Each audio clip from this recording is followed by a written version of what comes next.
RD classes में आपका स्वागत है। हम लोग घात और घातांक के विषय में आज पढ़ेंगे, कुछ नियम जान लेंगे, तभी घातांक का हम लोग मैथ बना सकते हैं।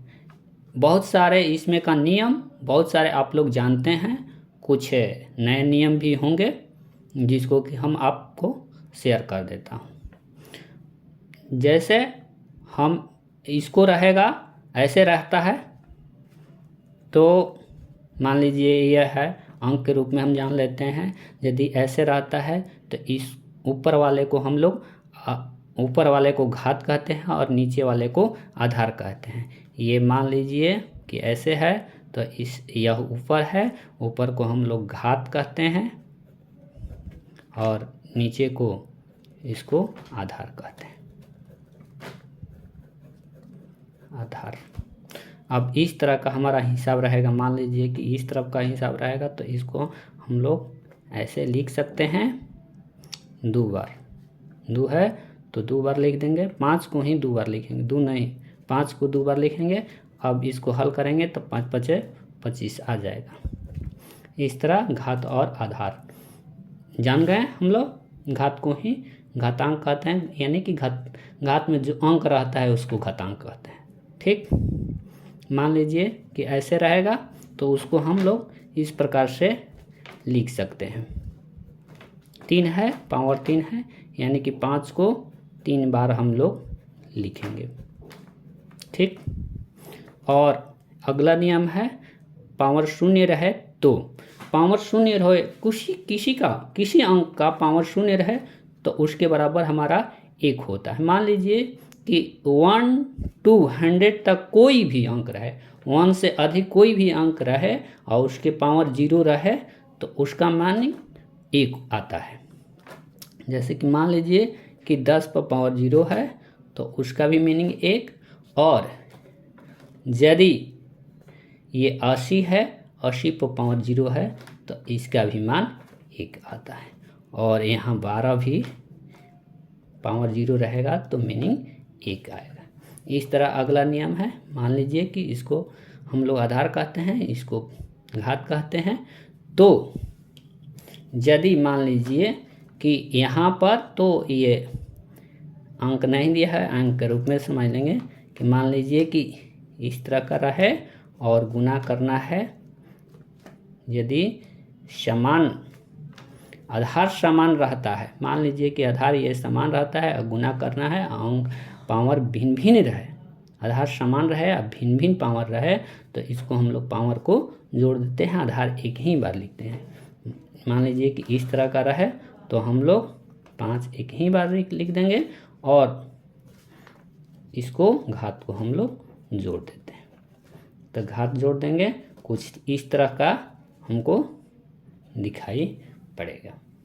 ठीक, अब अगला नियम है कि मान लीजिए कि आधार भिन्न भिन्न तरह का है और घात एक ही तरह का है तो उसको इस प्रकार से बनाएंगे। मान लीजिए कि ये है और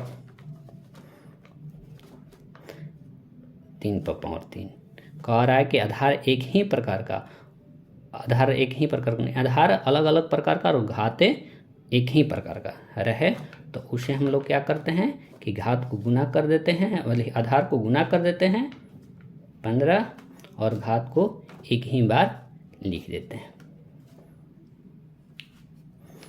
अगला नियम है भाग वाला जो नियम है तो उसको हम लोग इस प्रकार से बनाएंगे। भाग में कह रहा है कि आधार एक ही प्रकार का है, घाते अलग अलग है। इस तरह का कुछ इस तरह का रहेगा। मान लीजिए कि 5 पर पावर 5 है और भाग देना है 5 पर पावर 3 से, तो हम लोग क्या करेंगे कि आधार लिख देंगे और घात को हम लोग घटा देते हैं। इस प्रकार ये 5 पर पावर 2 आ जाएगा। इसको हम लोग इस तरह से भी बना सकते हैं, ये इस तरह से भी दिखाई यदि पड़ेगा तो मान लीजिए कि 5 है और ऐसे भागा का चिन्ह न दे करके बटा का चिन्ह दिया हुआ है, तो इसको भी हम लोग भाग ही समझते हैं। इसको भी ऐसे लिख करके और घटा सकते हैं, घटा देंगे, फिर हमारा ये 5 तो पावर 2 आ जाए। ठीक, अब अगला नियम हमारा कहता है कि ये आधार है, आधार पर कुछ घात है और घात के ऊपर घात है, माने इस तरह का है।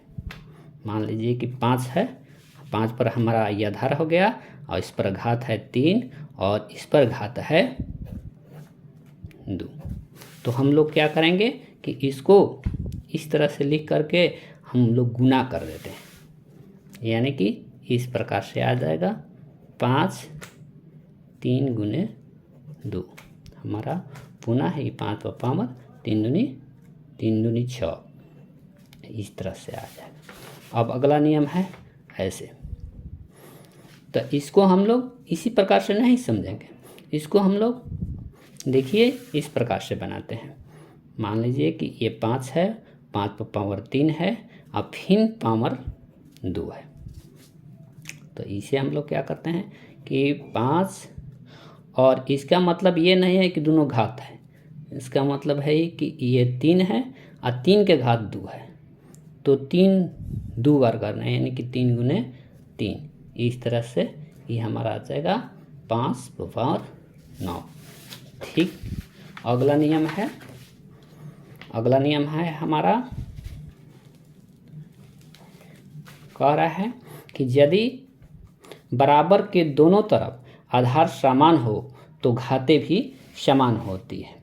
यदि मान लीजिए कि कोई हिसाब करते करते सिचुएशन आ गया ऐसा कि यदि बराबर के दोनों तरफ आधार समान हो, आधार समान हो, 2 इधर पावर 3 है और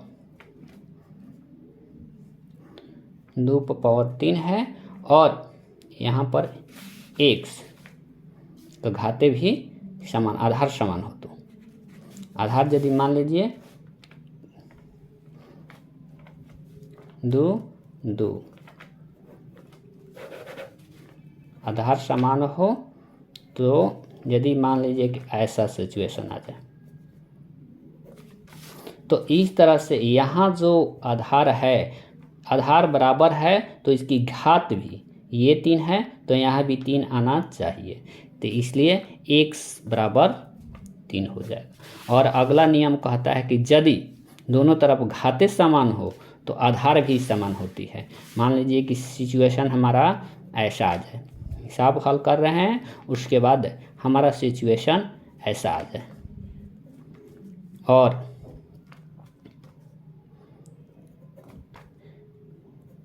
घातें समान है तो आधार भी हमारा समान है, यानी कि यह 5 है तो यह भी 5 हो जाएगा, x का मान हमारा 5 आ जाएगा।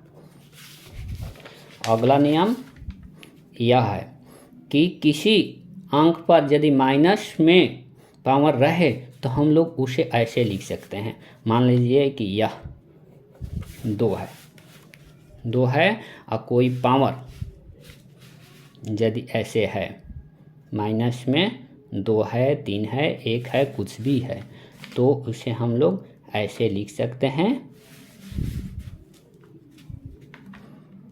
1 में यह अंक रहेगा 2 और पावर, इसको हम लोग धनात्मक कर देंगे। ठीक, और ऐसे सिचुएशन रहेगा तो इस तरह से हम लोग क्या करते हैं,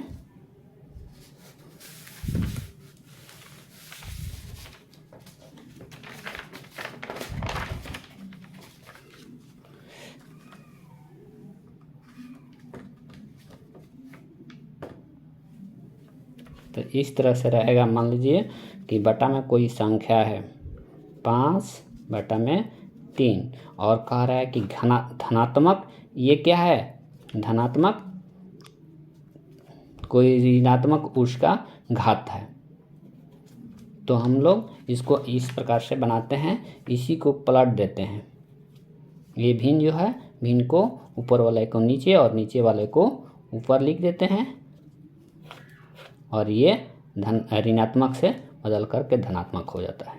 यानी कि कभी भी इसको हम लोग धन बनाकर ही हिसाब को बनाएंगे। अगला नियम है उसे जान लीजिए। एक नियम और है,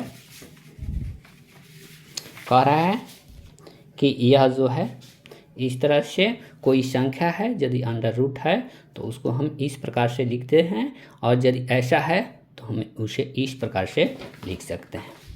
देखिए यहाँ पर मान लीजिए कि कह रहा है कि मान लीजिए कि 4 रूट है, तो इसको हम लोग 4 को 1/2 लिख सकते हैं। इसको हम इस प्रकार से भी लिख सकते हैं।